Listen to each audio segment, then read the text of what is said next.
গতকাল রাজধানীর তেজগাঁও এলাকায় স্টার কাবাবের পাশের গলিতে দুর্বৃত্তদের গুলিতে নিহত হন ঢাকা মহানগর উত্তর স্বেচ্ছাসেবক দলের সাবেক সাধারণ সম্পাদক আইজুর রহমান মুসাব্বির।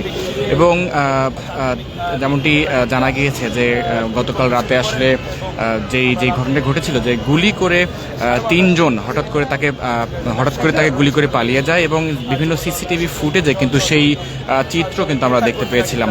তবে সেই তিনজনকে এখনও কিন্তু পুলিশ শনাক্ত করতে পারেনি, তাদের পরিচয় কিন্তু নিশ্চিত করতে পারেনি এবং একাধিক সিসিটিভি ফুটেজ পর্যালোচনা করছে কিন্তু আইনশৃঙ্খলা রক্ষাকারী বাহিনী। তবে এখনও কিন্তু কাউকে গ্রেফতার বা কাউকে কিন্তু শনাক্ত করা সম্ভব হয়নি। তবে এই ঘটনায় নিহত যেই স্বেচ্ছাসেবক দল নেতা, তার স্ত্রী সুরাইয়া বেগম, তিনি কিন্তু একটি মামলা দায়ের করেছেন এবং মামলায় কিন্তু অজ্ঞাত পরিচয়ে তিনজন ব্যক্তিকে কিন্তু আসামি করেছেন তিনি। এবং আজ কিন্তু আমরা যেমনটি দেখতে পাচ্ছি যে তার সেই মরদেহ কিন্তু বিএনপির যে কেন্দ্রীয় কার্যালয় রয়েছে নয়াপল্টন, সেই কেন্দ্রীয় কার্যালয়ে কিন্তু আনা হয়েছে এবং এইখানে বিএনপির যারা নেতাকর্মীরা রয়েছেন তারা কিন্তু এখানে এসেছেন এবং কিছুক্ষণ আগে তার জানাজার নামাজ কিন্তু কিছুক্ষণ আগে অনুষ্ঠিত হয়েছে। এবং দেখতে পাচ্ছেন যে শত শত নেতাকর্মী তারা কিন্তু শেষবারের মতো তাদের নেতাকে আসলে বিদায় দিচ্ছেন।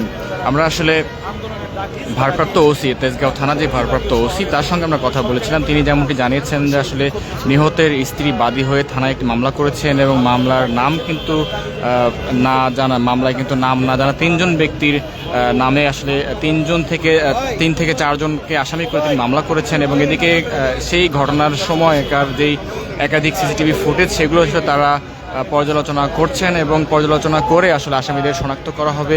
তবে কিছুক্ষণ আগে কিন্তু তার যে মরদেহ, অর্থাৎ নিহত যিনি নেতা রয়েছেন তার যে মরদেহ, সেটি কিন্তু আসলে যে নয়াপল্টন যে কার্যালয় সেখানে আনা হয়েছে এবং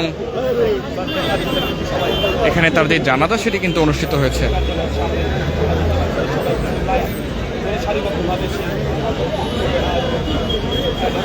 যেমনটি জানাতে চাই যে আসলে মুসাব্বির কিন্তু জাতীয়তাবাদী স্বেচ্ছাসেবক দল, সেই স্বেচ্ছাসেবক দলের যে কেন্দ্রীয় সংসদ, সেই কেন্দ্রীয় সংসদের যুগ্ম সম্পাদক ছিলেন। বর্তমানে তার কোনো সাংগঠনিক পদ না থাকলেও বিগত আওয়ামী লীগ সরকারের সময় একাধিকবার গ্রেফতার হয়ে তাকে কারাবরণ করতে হয়েছিল, যেটি আমরা জানতে পেরেছিলাম। এবং তার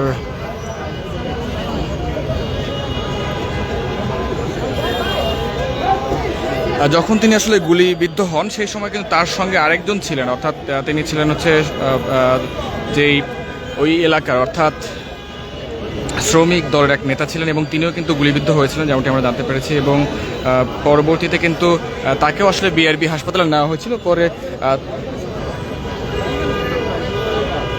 পরবর্তীতে কিন্তু আসলে তার সঙ্গে কিন্তু আমরা কথা বলার চেষ্টা করেছিলাম, কিন্তু আসলে কথা বলা সম্ভব হয়নি। দর্শক, যেমনটি জানতে চাই যে রাজধানীতে তেজগাঁওয়ের কাজী নজরুল ইসলাম যে এভিনিউয়ের যে স্টার কাবাব রয়েছে, সেই স্টার কাবাবের ঠিক পেছনের গলিতে কিন্তু ঢাকা মহানগর উত্তর স্বেচ্ছাসেবক দলের সাবেক সাধারণ সম্পাদক আইজুর রহমান, তিনি কিন্তু গুলিবিদ্ধ হন এবং তাকে গুলিবিদ্ধ করে তাকে পালিয়ে যায় এবং সেই তিনজনকে কিন্তু এখনও শনাক্ত করা সম্ভব হয়নি। তবে তার যেই জানাজার নামাজ, সেটি কিন্তু যে নয়াপল্টন যে কেন্দ্রীয় কার্যালয় রয়েছে সেইখানে কিন্তু অনুষ্ঠিত হয়েছে। এবং গতকাল কিন্তু আসলে তেজগাঁও থানার যে ভারপ্রাপ্ত কর্মকর্তা রয়েছেন তার সঙ্গে আমরা কথা বলেছিলাম।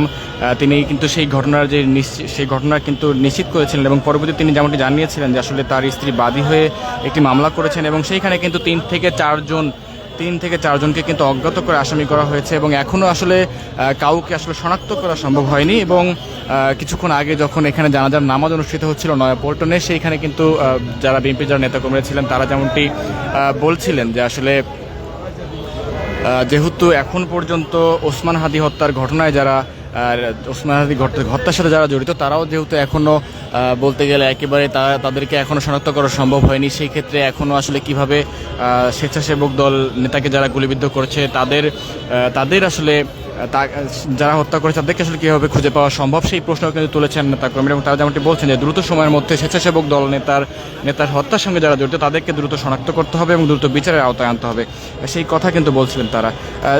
এবং যেমন জানাতে চাই যে আসলে গুলিবিদ্ধ অবস্থায় গতকাল কিন্তু স্থানীয়রা দুজনকে উদ্ধার করে বিআরবি হাসপাতালে নিয়ে গিয়েছিলেন এবং সেইখানে কিন্তু মুসাব্বিরকে মৃত ঘোষণা করেছিল চিকিৎসকরা। এবং মুসাব্বির কিন্তু জাতীয়তাবাদী স্বেচ্ছাসেবক দলের কেন্দ্রীয় সংসদের যুগ্ম সম্পাদক ছিলেন। তবে বর্তমানে তার কোনো সাংগঠনিক পদ না থাকলেও বিগত সরকারের সময় কিন্তু একাধিকবার তাকে গ্রেফতার করা হয় এবং তিনি কিন্তু কারাবরণ করেছিলেন এবং তার পরিচিত একজনের সঙ্গে আমরা কথা বলছিলাম, তিনি যেমনটি জানিয়েছিলেন যে আসলে ঢাকা দক্ষিণ সিটি কর্পোরেশনের যেই 26 নম্বর ওয়ার্ড, সেই ওয়ার্ডের কিন্তু কাউন্সিলর প্রার্থী ছিলেন তিনি, এবং প্রত্যক্ষদর্শীদের সঙ্গে আমরা কথা বলেছিলাম।